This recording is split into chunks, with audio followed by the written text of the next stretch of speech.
నమస్కారం. మీ విజయ్ కుమార్ గంట. ఒక్కోసారి రాజకీయాల్లో వింత భాష్యాలు చోటు చేసుకుంటుంటాయి. కొత్త కొత్త నిబంధనలు పుట్టుకొస్తూ ఉంటాయి. తమకైతే ఒకలాగా, ఇతరులకైతే ఒకలాగా అనేటువంటి పరిస్థితి కొనసాగుతూ ఉంటుంది. ఇప్పుడు తాజాగా ఈ దేశ సార్వభౌమ అధికారిని రాష్ట్రపతి ద్రౌపది ముర్ము సుప్రీంకోర్టు ఇచ్చినటువంటి కొన్ని నోటీసులకు, అంటే కొన్ని ప్రశ్నలకు సమాధానం ఇస్తూ కొన్ని ప్రశ్నలు లేవనెత్తారు.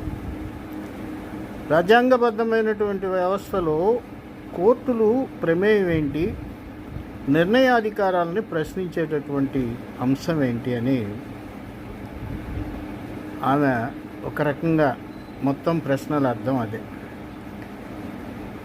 నిజానికి ద్రౌపది ముర్ము గారి ఆవేదన అర్థమైంది. చాలా అంశాలలో ప్రభుత్వ నిర్ణయాలకు సంబంధించి కోర్టులు అడ్డుపడుతున్నాయనే ఆలోచన ఎదురైంది. కానీ ఇక్కడ చాలా ప్రశ్నలకు సమాధానం కూడా ఆవిడ చెప్పకనే చెప్పాడు. ఒక రాష్ట్ర ప్రభుత్వం ఒక నిర్ణయాన్ని తీసుకుంటుంది. ఆ రాష్ట్ర ప్రభుత్వం ప్రజల చేత ఎన్నుకోబడిన ప్రభుత్వం రాజ్యాంగబద్ధంగా, ఇలాగా లేదా ఇంకొక రూపంలో ఇంకొక దిశలో చట్టాలు తీసుకుంటారు. నిజానికి చాలామంది అంటారు గవర్నర్ని సంప్రదించకుండానే ఆయా ప్రభుత్వాలు ఈ నిర్ణయాలు తీసుకుంటాయని. నాకు తెలిసి తెలంగాణలో తప్పించి ప్రతి చోట కూడా గవర్నర్లతో సత్సంబంధాలను ఏ రాజకీయ పార్టీ ప్రభుత్వం అయినా కలిగి ఉంటారు. వీరు నేరుగా కానీ నేరుగా కాకపోయినా కానీ ఒక నిర్ణయం తీసుకునే ముందు సూచన మాత్రంగా అక్కడ ముఖ్యమంత్రి కలుస్తూ ఉంటాడు గవర్నర్ని. మీరు గమనిస్తే పత్రికల్లో కానీ వాటిల్లో కానీ. సరే, మరీ కొన్ని చోట్ల భీష్మించి కూర్చుంటే చెప్పలేం, కానీ వర్గపోరు ఉంటే మనం చెప్పలేం. కానీ అటువంటి పరిస్థితుల్లో కొన్ని నిర్ణయాలు రాష్ట్రాలు తీసుకున్నప్పుడు వాటిని రద్దు చేసే దిశలో గతంలో కోర్టులు వ్యవహరించాయి.